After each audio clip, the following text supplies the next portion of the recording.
It was a sweltering summer day in the heart of the metropolis, the kind of day when the heat seemed to shimmer off every surface, making the city feel alive in its relentless energy. The sounds of honking cars, distant street musicians, and the murmur of pedestrians filled the air, blending with the aroma of fresh bread from a nearby bakery and the faint scent of flowers from a street vendor. Margaret Wilson, the wife of Police Commissioner James Wilson, was on her way home after a fulfilling morning spent at a charity event for underprivileged children. Margaret was known throughout the city for her grace and poise. Her chestnut hair was perfectly styled, and she wore a light, elegant dress that complemented her gentle yet commanding presence. Around her neck, a small dove-shaped brooch sparkled, a symbol of her commitment to peace and justice. She was a woman who radiated calm confidence, a pillar of strength and dignity. As she approached her home, the tranquility of her day was abruptly shattered. Two police cruisers pulled up beside her, their red and blue lights flashing against the midday sun. Margaret stopped, her hand instinctively clutching her purse as she watched two officers step out of the vehicles. One of them, a tall, stocky man with a stern expression and cold eyes, walked toward her, his hand resting casually on the baton at his hip. His partner, a younger officer, looked slightly uncomfortable, his gaze shifting between his senior and Margaret, as if unsure of the situation. "Excuse me, officers, is there a problem?" Margaret asked, her voice steady, but with a note of confusion. The tall officer barely acknowledged her question, instead glancing around her property with an air of suspicion. Finally, he spoke, his tone clipped and authoritative. "We've received reports of suspicious activity in this area. We need to search the premises." Margaret felt a jolt of alarm, though she kept her composure. She had been married to the commissioner long enough to understand her rights. "Officer, I assure you, there's been no suspicious activity here. This is my home, and without a warrant, I believe you're not authorized to enter." The officer's expression hardened. "Ma'am, we don't need your permission. This is a police matter." The words were spoken with such cold finality that Margaret felt a pang of indignation. She took a steadying breath, forcing herself to stay calm. "Perhaps it would be best if you spoke with my husband, Commissioner James Wilson," she suggested, hoping that mentioning his position might prompt a more respectful response. But the officer only sneered. "Commissioner or not, no one is above the law, ma'am. Now step aside." Without waiting for her to comply, the officers pushed past her, entering her home as if they owned it. Margaret stood frozen on the doorstep, her heart pounding with a mixture of anger and helplessness. She watched as they barged into her living room, their boots leaving muddy prints on the pristine carpet, their hands rifling through her belongings without a second thought. The younger officer, who seemed uncomfortable with the intrusion, lingered near the door, casting furtive glances at Margaret. She noticed his hesitation, his reluctance, and her gaze met his with a silent plea. He looked away, torn between duty and conscience, as his partner continued the search with reckless abandon. Inside, the house was quickly descending into chaos. The tall officer moved with a brutal efficiency, pulling open drawers, flipping through papers, and tossing aside anything that didn't interest him. In the hallway, he yanked open a closet, causing a cascade of coats and scarves to tumble to the floor. Margaret flinched at the sound of her belongings being handled so roughly, but she remained silent, her hands clenched at her sides. In the living room, family photos lay scattered on the floor, some face down, others cracked where they had landed. Margaret's heart twisted as she looked at a picture of her husband and their two children, now lying among the clutter and debris. She felt an overwhelming urge to scream, to demand that they leave her home, but she knew that any outburst might only make things worse.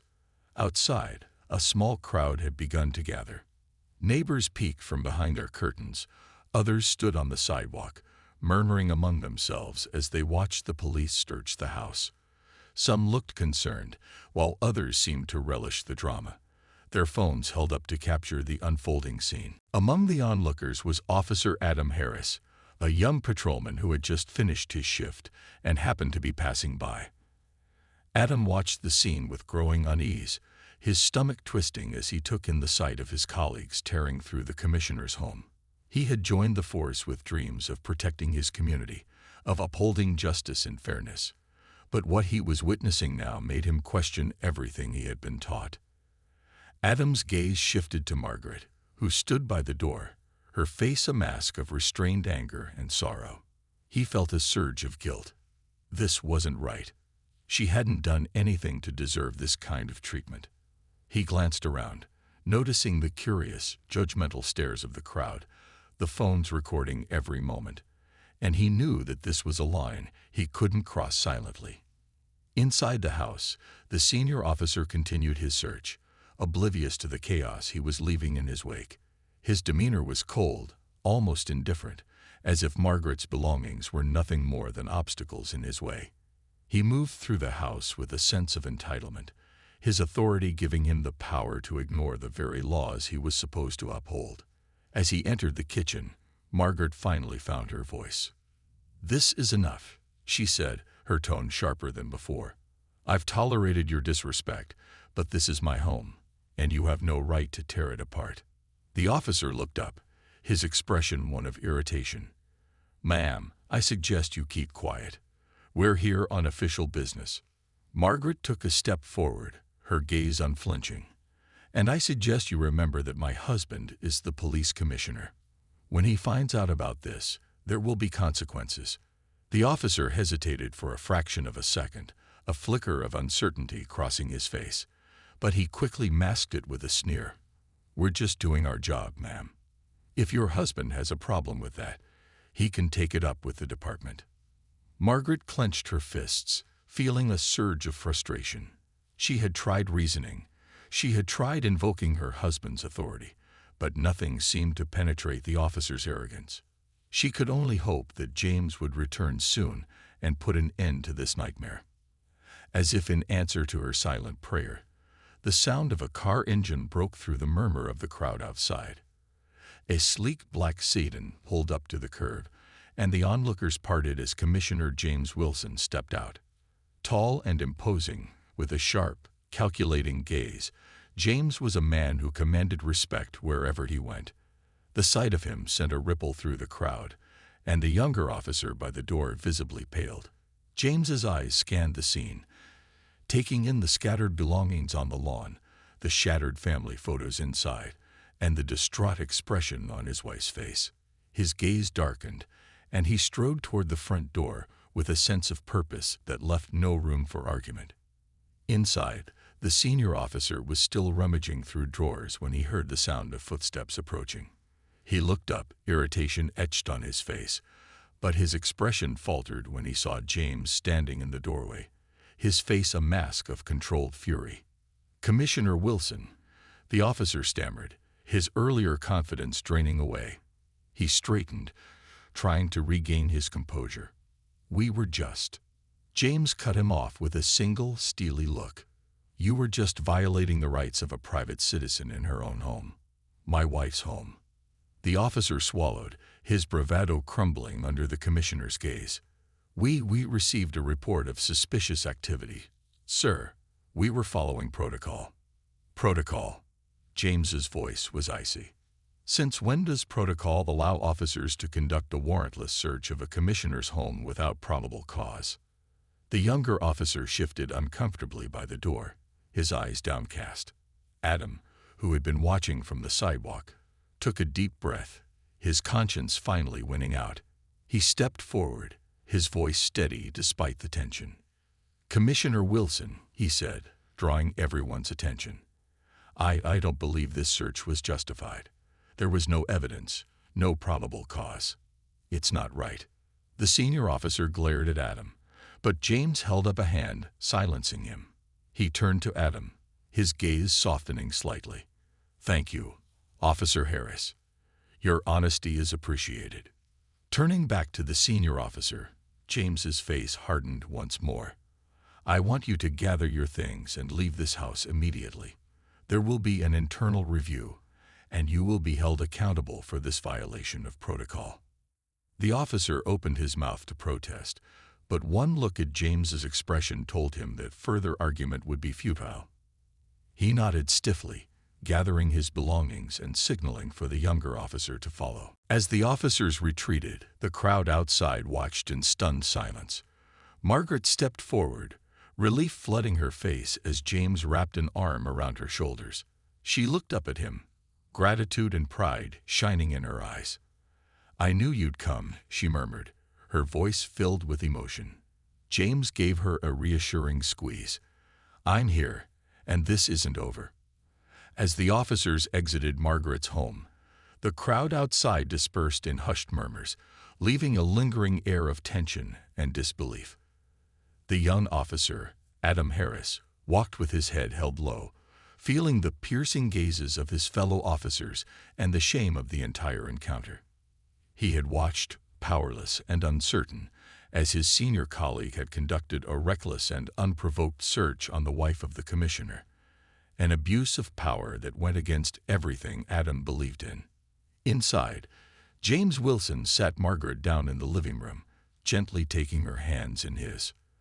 The mess left by the officers, overturned drawers, scattered family photos, and damaged possessions, was a stark reminder of the violation they had just endured. "Are you all right?"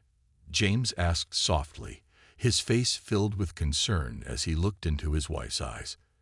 Despite her composure, he could see the lingering fear and hurt in her gaze, the way her hands trembled slightly. Margaret managed a small, reassuring smile, squeezing his hands back. "I'm fine now that you're here, James, but I don't understand." They barged in, wouldn't listen to reason. "I tried to tell them who you were, that they could speak to you, but they dismissed me as if I were nothing." James's jaw tightened, and his hand reflexively clenched into a fist. He had dedicated his life to upholding the law, to ensuring justice and fairness for all citizens. To think that his own wife had been subjected to such treatment, disrespected, violated in her own home, was almost too much for him to bear. He took a steadying breath, forcing himself to stay calm. "This isn't just about you, Margaret. If they can treat you like this, imagine how they treat others who don't have the privilege or the connections to fight back. This is unacceptable." Margaret nodded, her expression firm. "James, you have to do something. Not just for me, but for everyone. This kind of abuse of power, it can't continue." James met her gaze, his resolve hardening. "I promise you, Margaret, I'm going to make this right. I'll take this to the highest level if I have to. Those officers won't get away with this." The next morning, James arrived at the police department headquarters with a grim sense of purpose. The building, a towering structure of steel and glass, represented everything he had worked for, everything he believed in. As he entered, he was greeted by respectful nods and murmurs from passing officers and staff. His reputation as a fair but firm leader preceded him. He was known for his integrity and commitment to justice. But today, there was a dark cloud hanging over his heart. He made his way to his office, closing the door behind him, and immediately picking up the phone to make a call. He reached out to the department's Internal Affairs Division, explaining the events of the previous day. He wanted a full investigation into the actions of the officers involved, their conduct, and any possible abuse of power that had led to the unauthorized search of his home. As he spoke, his thoughts drifted to Adam Harris, the young officer who had spoken up against his senior colleague. James recalled the bravery in Adam's eyes, the quiet defiance he had shown despite the risk to his career. It was a rare quality, especially in such a hierarchical environment. Perhaps, James thought, Adam could be a valuable ally in ensuring justice was served. When he hung up the phone, he made another call, this time summoning Adam to his office. It wasn't long before there was a knock on the door, and the young officer entered, looking both nervous and determined. "Commissioner Wilson." Adam greeted him, standing at attention, his posture stiff. "Relax, Officer Harris," James said, gesturing for him to sit. Adam complied, though he still looked tense, his hands clasped tightly in his lap. "I wanted to thank you, Officer Harris," James began, his tone measured. Yesterday, you showed courage by speaking out against what was clearly an abuse of power. I don't know how many officers in your position would have had the integrity to do what you did." Adam shifted slightly, a flicker of relief crossing his face. "Thank you, sir. I just couldn't stand by and watch. It felt wrong, and I knew it went against everything we're supposed to stand for." James nodded, his respect for the young officer growing. "That's precisely why I've asked you here today. I've initiated an internal investigation, but I need someone on the inside who can provide an honest account of what's been happening in the department. I need you to help me understand if yesterday's incident was an isolated case or if there's a deeper issue here." Adam's eyes widened slightly, the weight of the request settling on his shoulders. He knew what this meant, speaking out against his colleagues, going against the silent code that often bound officers to loyalty, even when that loyalty conflicted with their own morals. But he also knew he couldn't turn back now. If he truly wanted to make a difference, he had to be willing to take the risk. "I understand, sir," Adam replied, his voice steady. "I'll do whatever I can to help.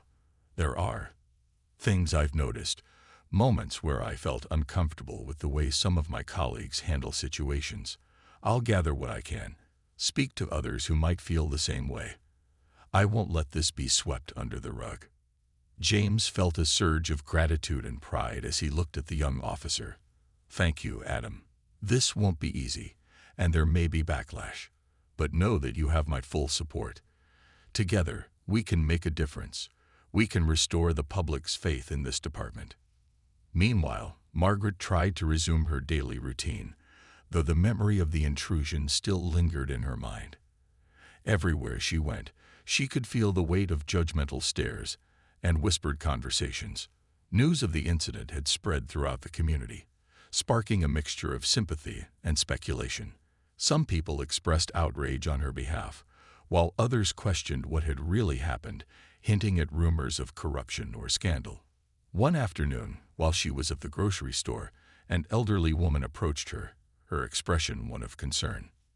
"Mrs. Wilson," the woman said gently, placing a hand on her arm. "I just wanted to say I'm so sorry for what happened. It's terrible that they treated you like that. No one deserves to be treated that way." Margaret managed a grateful smile, touched by the woman's kindness. "Thank you. It was difficult, but my husband is doing everything he can to make sure it doesn't happen to anyone else." The woman nodded, her face softening. "You're a strong woman, Mrs. Wilson. I admire how you've handled all of this. We need more people like you and your husband in this city." As Margaret continued shopping, her spirits lifted slightly. She realized that despite the whispers and the judgment, there were people who understood, who supported her, who believed in her husband's mission for justice. It was a reminder that even in the face of adversity, there were allies, some seen, some unseen. Back at the precinct, the investigation was in full swing.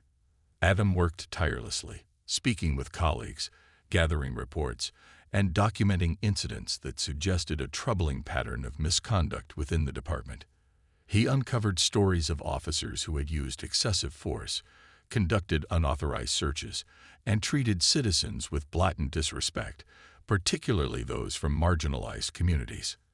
As the evidence piled up, it became clear that the department's issues were deeper than a single incident. There was a culture of impunity, an unspoken belief among certain officers that their badges made them untouchable. Adam knew that exposing these truths would mean facing hostility from his peers, but he also knew it was the right thing to do. One evening, as he was reviewing his notes, he received a message from an unknown number. The message was brief but chilling. "Watch your back, Harris. Not everyone likes a snitch." Adam's heart raced as he stared at the screen, a cold sweat breaking out on his forehead. He had expected pushback, but this felt different, personal, threatening. He thought about reporting the message to Commissioner Wilson, but he knew that doing so might only escalate the situation. Taking a deep breath, he deleted the message, reminding himself of why he was doing this. He wasn't just fighting for himself. He was fighting for Margaret, for the countless citizens who had been mistreated, and for the future of the department. He would not let fear dictate his actions. As the investigation continued, James began to receive pressure from city officials who were unhappy with the scrutiny being placed on the police department. They urged him to reconsider the scope of the investigation, to limit the focus to the specific officers involved in the search of his home. But James was resolute. He knew that this was an opportunity to address the root of the problem, to enact meaningful change, and he would not be swayed by political convenience. He met with Adam regularly, reviewing the findings and discussing next steps. Together, they were building a case for reform, a blueprint for a department that would serve the community with integrity and respect. They knew it wouldn't be easy, and that the road ahead would be filled with obstacles. But they also knew that they had the support of people who believed in their mission. One morning, as James prepared to announce the findings of the investigation to the public, he received a call from an unexpected ally, an influential community leader who had once been skeptical of his commitment to justice. "Commissioner Wilson," the man said. The morning of the announcement, Commissioner James Wilson prepared to address a packed room filled with press, community leaders, police officers, and city officials. Word of the investigation had spread, and tension gripped the city. People wanted answers. But more than that, they wanted to know if real change would come or if this would be just another political display. James stood in front of the mirror in his office, straightening his tie, feeling the weight of his responsibilities. He had never before faced such a critical crossroads in his career, and he knew that the coming weeks would test him and his values in ways he hadn't yet imagined. The knock on his door was soft but steady. He turned to see his assistant, Linda, peering in with a tentative smile. "Commissioner Wilson, the press conference is about to start. Are you ready?" James nodded, glancing around his office one last time, as if drawing strength from his surroundings. "Let's do this." As he walked toward the briefing room, he was joined by Adam Harris, the young officer whose courage had sparked the unfolding events. Adam was nervous, his hands tucked tightly into his pockets as he walked, his face a mix of determination and anxiety. "Officer Harris," James said, pausing in the hallway to face him, "I want you to know that what we're about to do here isn't just about cleaning up the department. It's about making sure that people like you, those who stand up for what's right, know they're valued and protected. Change isn't easy, but without people like you, it wouldn't be possible at all." Adam looked up, a hint of gratitude in his eyes. "Thank you, sir. I know this is risky, but I couldn't live with myself if I kept silent. I joined the force to make a difference, not to turn a blind eye." James smiled, placing a reassuring hand on Adam's shoulder. "I know, and I'm proud of you. Let's go make that difference." The room was buzzing with tension as James stepped up to the podium. He glanced around, catching sight of Margaret standing at the back, her presence a quiet reminder of why he was doing this. She gave him a small, encouraging nod, and he took a deep breath before addressing the crowd. "Thank you all for being here today," he began, his voice steady and clear. "Today marks a turning point for our department and for our city. The recent events surrounding the search of my home were more than an isolated incident. They revealed a culture of abuse and disregard for the rights of our citizens that cannot and will not be ignored." He paused, letting the weight of his words settle over the room. Journalists scribbled furiously, their eyes fixed on him, while the police officers present shifted uncomfortably, their faces a mixture of unease and resentment. An internal investigation has uncovered multiple incidents of unauthorized searches, excessive force, and racially biased behavior within our ranks. Today, I am announcing a series of immediate actions to address these findings. Several officers have been suspended pending further review, and we will be implementing new protocols to ensure accountability and transparency in every aspect of our operations. A murmur spread through the room, the crowd reacting with a mixture of shock and approval. James knew his words were controversial, that not everyone would support these changes, but he pressed on. "We cannot allow a few bad actors to tarnish the reputation of an entire department. We owe it to the citizens we serve to ensure they are treated with respect, fairness, and dignity. This investigation is not just about accountability. It's about building a department that the people of this city can trust. As he finished his statement, a reporter raised her hand, her expression sharp and inquisitive. "Commissioner Wilson, how do you respond to those who say this investigation is a conflict of interest? That you're only pursuing this because your own family was affected?" James held her gaze, his face calm but unyielding. "I understand those concerns, but let me be clear. This is not about personal vendettas. My family may have been affected, but so have countless others who don't have a public voice. I am committed to justice for all residents of this city, regardless of their background or connections. If we ignore this issue now, we'd risk allowing these abuses to continue unchecked. I won't let that happen." The room fell silent, the gravity of his words hanging in the air. He could feel the skepticism from some quarters, but he also saw respect in the eyes of others. A few people began to clap, and gradually, the applause grew, filling the room with an overwhelming sense of support and solidarity. James felt a swell of pride and relief, knowing that despite the challenges, there were people who understood the importance of his mission. After the press conference, James returned to his office, where Adam was waiting for him, looking slightly dazed by the intensity of the morning's events. "Sir, I just wanted to say thank you," Adam said, his voice hesitant but sincere. "I was worried that speaking out would ruin my career, but you've shown me that doing the right thing still matters." James shook his head, a small smile playing on his lips. "Adam, you don't need to thank me. This is what leadership should look like, and I'm proud to stand with you. Now, the real work begins." As Adam turned to leave, Margaret entered the office, her expression one of pride and quiet determination. James looked at her, his shoulders relaxing as he took her hands in his. "You were incredible out there," she said softly, her eyes filled with admiration. "You've taken a stand for everyone in this city." James nodded, though he couldn't shake the feeling that the hardest battles were still ahead. "It was a start, but there are people who won't be happy about this. I've already had calls from some city officials and a few influential citizens who think I've gone too far." Margaret's face hardened, her grip tightening on his hands. "Let them think what they want. What you're doing is necessary, James. If they can't see that, then they're part of the problem." He smiled, feeling a renewed sense of resolve in her presence. "You're right, as always. We'll face this together." Meanwhile, in a dark corner of the police department, not everyone was pleased with the commissioner's bold stance.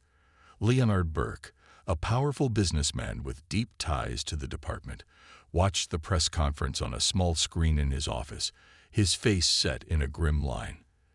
His influence over the department had allowed him to maintain control over various favors and arrangements that were now under threat.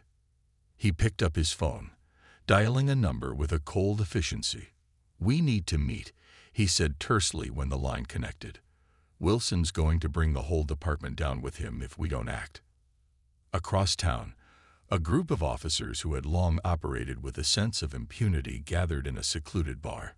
Frustration simmered among them, their discontent fueled by resentment and a growing fear of exposure. Some had participated in questionable activities for years, secure in the knowledge that the department would shield them from consequences. Now, with James's reforms looming, that security was slipping away. "What are we supposed to do?" one officer muttered, his voice tinged with anger. "We can't let him ruin everything we've built." Another officer, a close friend of the senior officer who had led the search on Margaret's home, clenched his fist. "Wilson thinks he's untouchable because he's the commissioner, but he's only one man. Maybe it's time we remind him who really controls this department." Their words carried an unspoken threat, one that hung heavy in the air as they plotted their response. The push for reform had struck at the heart of their power, and they were prepared to fight back, no matter the cost. Later that evening, Adam received a call from an unknown number. He answered cautiously, his pulse quickening as a deep, gravelly voice came through the line. "You think you're a hero, Harris." The voice sneered. "Think again. You've crossed the wrong people, and there's no turning back. We know where you live. We know your family. If you keep pushing, there will be consequences." Adam's breath caught in his throat, fear tightening its grip on him. He felt a cold sweat break out on his forehead as he glanced around his apartment, the shadows seeming to grow darker, more threatening. For a moment, he considered abandoning his efforts, backing away from the investigation to protect himself and those he cared about. But then he thought of Margaret, of the countless people who had endured abuse at the hands of those who were supposed to protect them. He couldn't let fear control them. Taking a deep breath, he hung up the phone and sat down, his resolve hardening. He would tell Commissioner Wilson about the threat in the morning. If they were going to bring about real change, they would have to face the darkness head-on. That night, as James and Margaret sat together, reflecting on the day's events, James felt the weight of the battle he had chosen to fight. He knew there would be resistance, and that those who opposed him would not give up easily. But as he looked at his wife, saw the strength in her eyes, he felt a sense of purpose that outweighed his fear. "Do you think we can really change things?" he asked softly, his voice filled with vulnerability. Margaret took his hand, her expression fierce. "Yes, James, because you're not alone. The people of this city believe in you. And as long as you have that, they..."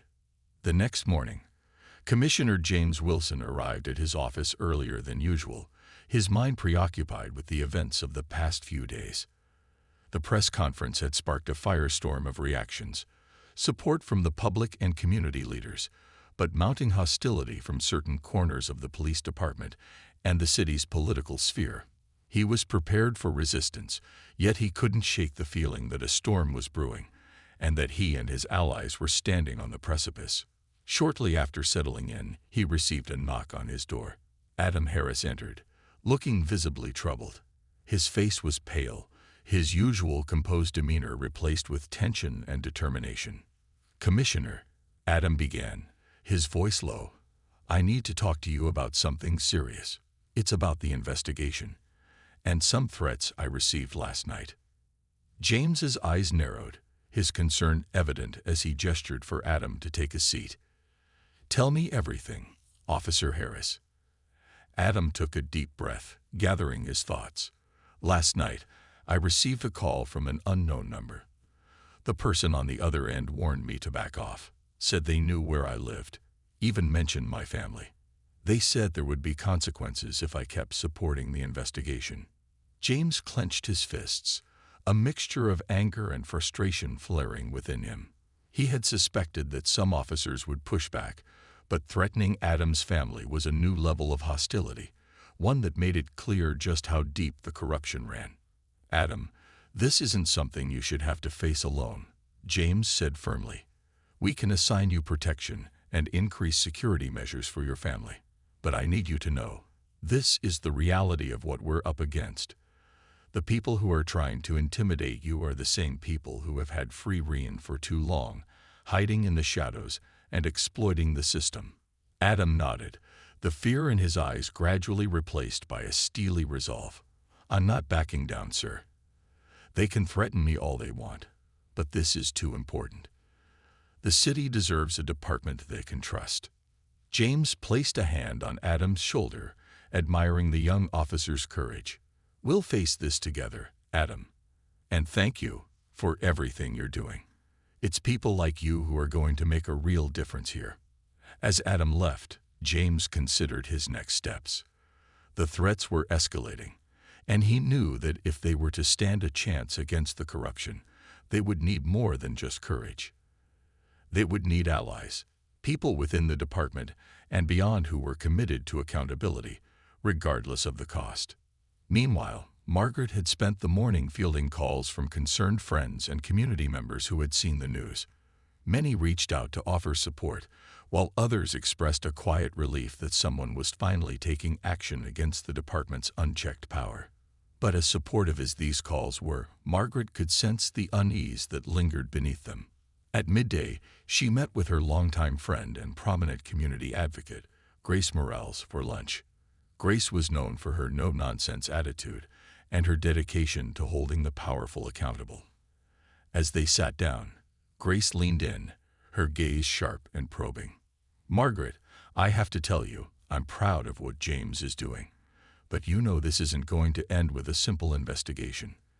The people he's going up against, they're dangerous. They don't play fair, and they don't take kindly to being challenged." Margaret nodded, her fingers tracing the edge of her coffee cup. "I know, Grace, but someone has to do this. If James doesn't stand up to them, who will? We've already seen what they're willing to do, barging into our home, tearing apart our lives without a second thought." Grace placed a hand over Margaret's, her expression softening. "I understand, and I support him.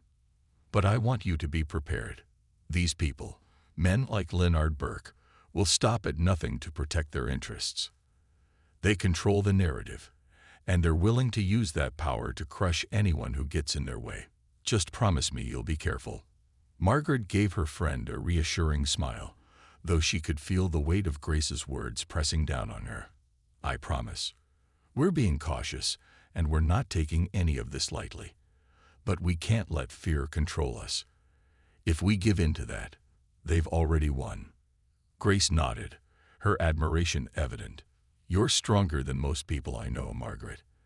And if there's one thing I believe, it's that they've underestimated you and James."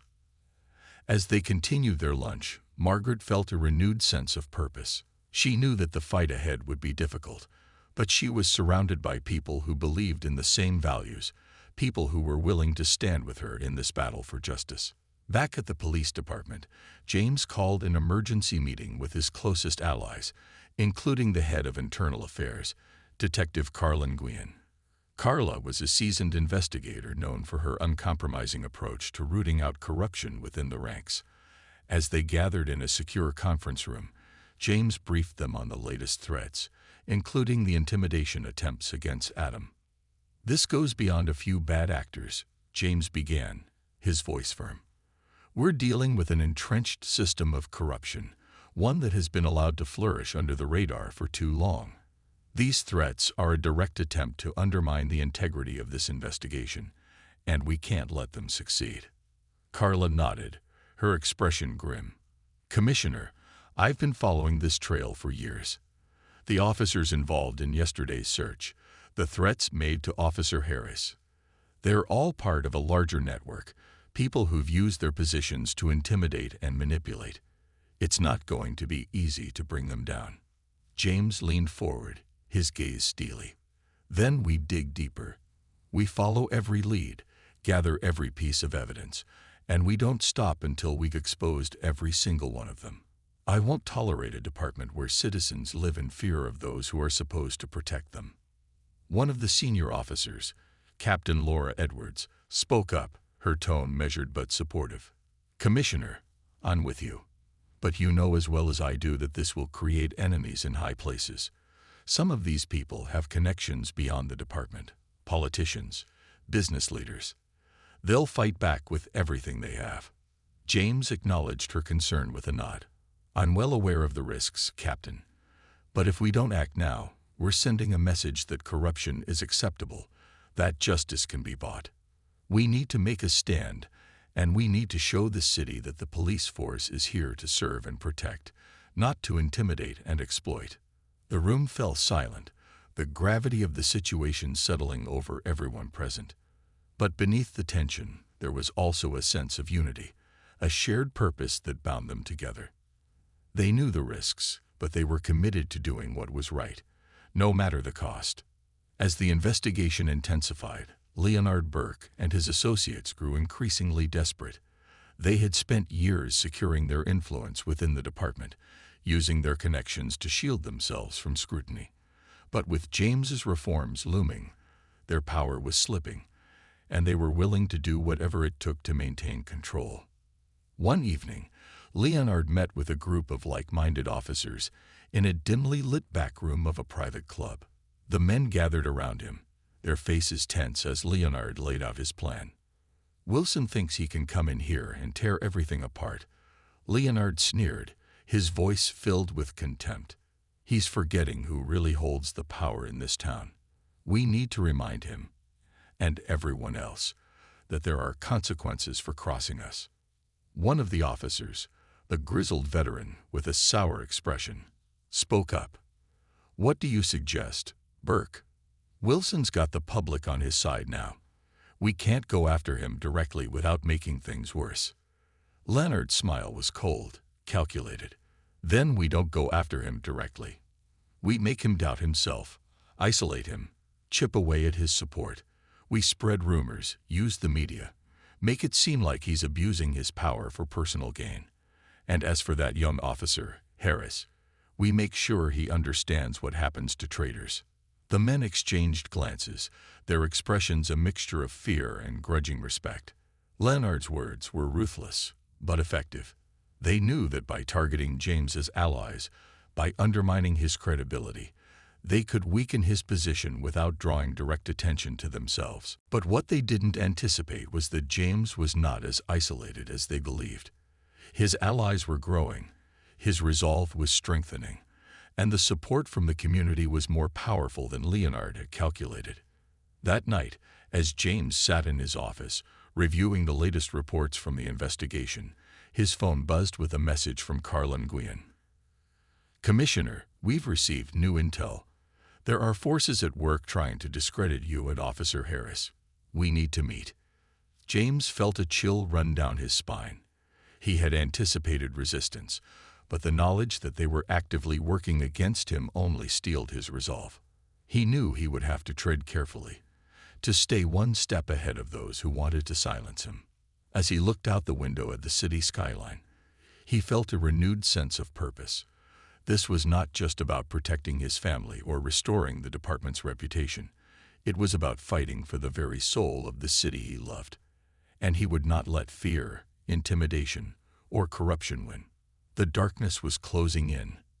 James sat in his office, his eyes fixed on the cityscape as the day darkened into evening.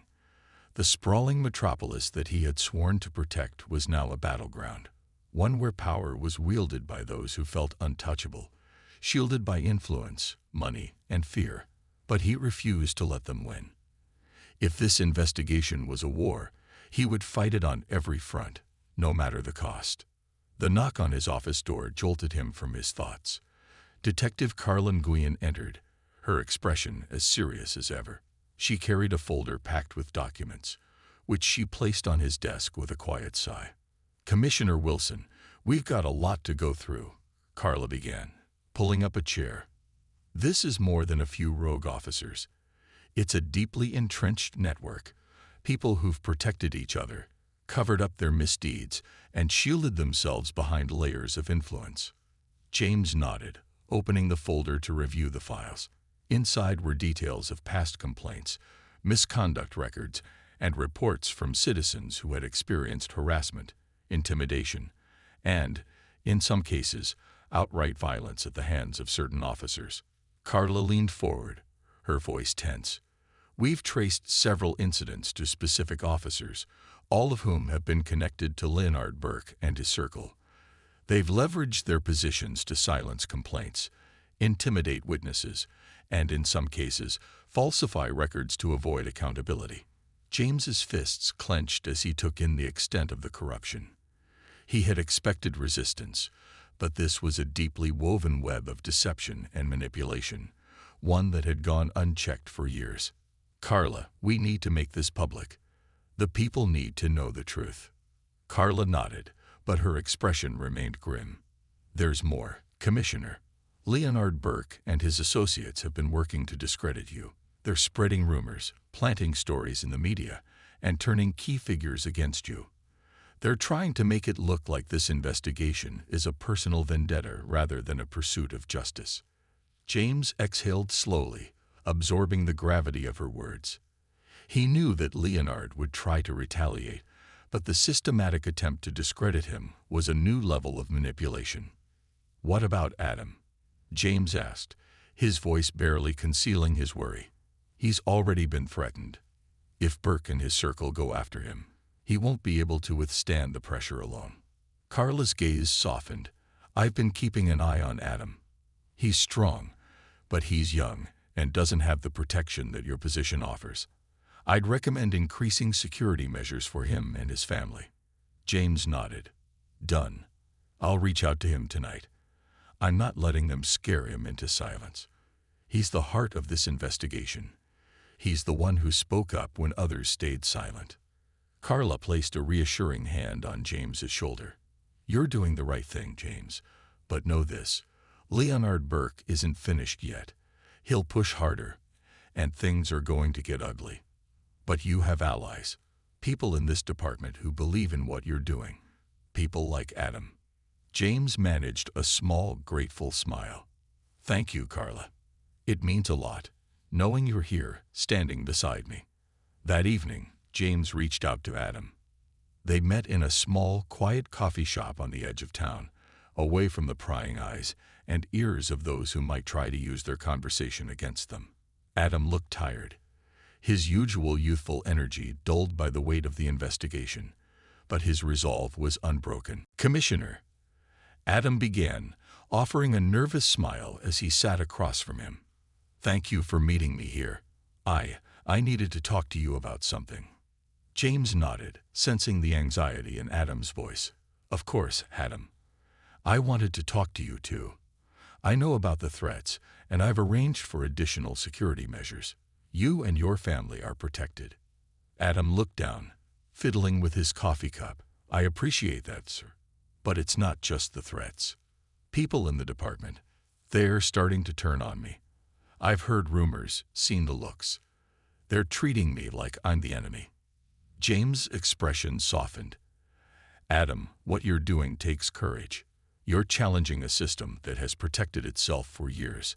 That kind of defiance is bound to create enemies, but it's also going to inspire change. Don't lose sight of that. Adam took a shaky breath, meeting James's gaze. I'm trying, sir. I really am. It's just, sometimes, I wonder if it's worth it. They're powerful, and they're willing to go to any lengths to silence us. James leaned forward, his tone steady and reassuring. Adam, listen to me. People like Leonard Burke rely on fear. They want you to feel alone, isolated, powerless. But you're not. You have allies, people who believe in you. And together, we're going to see this through. Adam's shoulders relaxed slightly, a spark of hope returning to his eyes. Thank you, Commissioner. I needed to hear that. I won't give up. James placed a hand on Adam's shoulder. Good, because this city needs people like you, people who aren't afraid to fight for what's right. In the following days, James took steps to solidify his support base within the department and the community.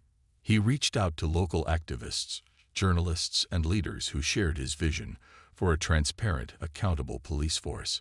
With their help, he planned a community forum where he would present the findings of the investigation, laying out the extent of the corruption and misconduct uncovered. Meanwhile, Leonard Burke and his allies ramped up their efforts to undermine James's credibility. They planted false stories in the media, depicting James as a tyrant, driven by personal vendettas rather than a commitment to justice. They spun tales of a commissioner overstepping his authority, of officers unfairly targeted for minor infractions. The city was soon divided. Supporters of James rallied behind him, praising his courage and integrity, while others began to question his motives, influenced by the smear campaign orchestrated by Leonard and his network. Margaret watched the unfolding chaos with growing concern. Each day, she saw the toll it took on James, the way his face grew more drawn, his shoulders heavier with the weight of the fight. She knew he was struggling, that the constant attacks were wearing him down, but she also knew that his determination remained unshaken. One night, as they sat together on their porch, Margaret reached over, taking his hand in hers. James, you're doing something incredible. Don't let them make you doubt yourself. He looked at her, his eyes filled with gratitude and exhaustion. Margaret, it's just, sometimes I wonder if we're making any progress. For every step forward, they find a way to push us 2 steps back. Margaret squeezed his hand, her voice firm. But you're still moving forward, and that matters. The people who believe in you, they see it too. You're not alone in this fight. Her words renewed his resolve, reminding him of the support he had in those closest to him. He wasn't just fighting for himself or for justice. He was fighting for a future where his family, his community, and his city could trust in the integrity of their protectors. The day of the community forum arrived, and the turnout exceeded all expectations. The room was filled with concerned citizens, activists, journalists, and police officers, all waiting to hear the truth behind the recent investigation. James took the stage, his expression solemn but resolute as he addressed the crowd. For too long, corruption and abuse of power have tarnished this department, he began, his voice strong. This investigation has uncovered a network of officers who used their positions for personal gain, who acted without regard for the law or the people they swore to protect. He went on to outline specific incidents of misconduct, detailing the ways in which certain officers had manipulated evidence, intimidated witnesses, and retaliated against those who spoke out. The crowd listened in stunned silence, their faces a mixture of shock and anger. Toward the back of the room, Leonard Burke watched, his expression carefully controlled. He had underestimated James's reach, his ability to rally the community behind him, and he knew that the tide was turning against him. But he wasn't finished yet. He had one last move to play. As James finished speaking, a man stood up, his voice ringing out with skepticism. "Commissioner Wilson, how do we know you're not just targeting officers for personal reasons? Isn't it true that your own wife was involved in an incident that sparked this investigation?" James looked the man in the eye, unflinching. "Yes, my wife was affected. But this investigation is not about any single incident. It's about accountability, about ensuring that our department serves the people with integrity. I refuse to let personal interests or intimidation stand in the way of justice." A ripple of applause broke out, growing into a wave of support as people rose to their feet, cheering for him. In that moment, James felt a renewed sense of purpose, a conviction that their fight was just, that they were on the right path. Later that night, as he returned home, James received a message from Carla. "Commissioner, we've intercepted a communication. Leonard Burke is planning something big. We need to move fast." James's heart pounded as he read the message, understanding the gravity of her words. Leonard's last move was imminent, and whatever James felt a surge of adrenaline as he stared at Carla's message. Leonard Burke, the powerful figure behind so much corruption, was preparing his final counterattack. James knew that this was a last-ditch effort to preserve a crumbling empire built on intimidation, deceit, and unchecked power. With everything on the line, he steeled himself for the battle that lay ahead. The next morning, James convened an emergency meeting with his most trusted allies, Carla Nguyen, Adam Harris, Captain Laura Edwards, and a few other high-ranking officers who had shown unwavering support for his reform efforts. In a small, secure room at the precinct, they gathered around a table, a sense of gravity thickening the air. "Leonard Burke has his back against the wall," James began, his voice low and determined. "He's lost the court of public opinion, and he knows it." Carla intercepted communications indicating that he's planning something drastic. "We need to be prepared for anything." Adam spoke up, his face pale but resolute. "Commissioner, what exactly do we think he's planning?" "An attack on the investigation. More attempts to discredit us." Carla cleared her throat, her gaze steady. "From what we've gathered, Burke's trying to orchestrate a false accusation. He's using his connections in the media to spin a story about corruption in this investigation itself, claiming that it's a witch hunt orchestrated by Commissioner Wilson for personal gain." James nodded, unsurprised. He's likely using planted witnesses and fabricated evidence to support his claims. But that's not all. He's also pressuring city officials to cut funding for the investigation, hoping to force us to abandon it altogether. Captain Edwards leaned forward, her voice filled with contempt. So, he's throwing mud at the investigation and manipulating the system to protect himself. Typical Burke. But we can't let him win. If we back down now, it'll confirm everything he's saying. James looked around the room, his gaze falling on each of them. I need each of you to stand strong. The media storm is coming, and they'll try to tear us apart. But if we stay united, if we continue to fight with integrity, the truth will rise above their lies. The following day, the media began releasing articles and broadcasts filled with sensational headlines. Commissioner Wilson's witch hunt, abuse of power or quest for justice. News outlets ran stories questioning the legitimacy of the investigation, using Burke's narrative to sow doubt in the public's mind. Everywhere he went, James saw the headlines, heard the whispers. Even people who had once supported him began to wonder if the investigation was tainted by personal motives. The smear campaign was relentless, fueled by Leonard's wealth and influence, and it cast a dark shadow over James's efforts. Margaret watched the unfolding drama with a mixture of anger and sadness. She knew her husband's integrity better than anyone, and seeing his reputation dragged through the mud made her heart ache. But she refused to give in to despair. She had stood by James through countless challenges, and this was no different. One evening, as they sat together in their living room, Margaret placed a hand on his shoulder, her eyes filled with resolve. James, this isn't just your fight, it's our fight. Leonard may have money, influence, and allies in high places, but we have the truth on our side, and people can see that. James gave her a weary smile, grateful for her strength. Thank you, Margaret. I don't know if I could do this without you. She took his hand in hers, her gaze unwavering. You're not alone, James, and neither is Adam or Carla or anyone else standing up for justice. We're all in this together, and we're going to see it through. As the weeks passed, the investigation continued, but the pressure mounted. Leonard's allies in the city council began pushing for a vote to cut funding for the investigation, arguing that it was a distraction from the department's real work. James and his team worked tirelessly, gathering evidence, interviewing witnesses, and documenting every incident of misconduct they uncovered. Despite the obstacles, they made steady progress, and the web of corruption became increasingly clear. One afternoon, Adam walked into James's office, his face alight with excitement. Commissioner, we found something big. Carla and I reviewed financial records, and we've linked Leonard Burke to offshore accounts used to funnel money to certain officers.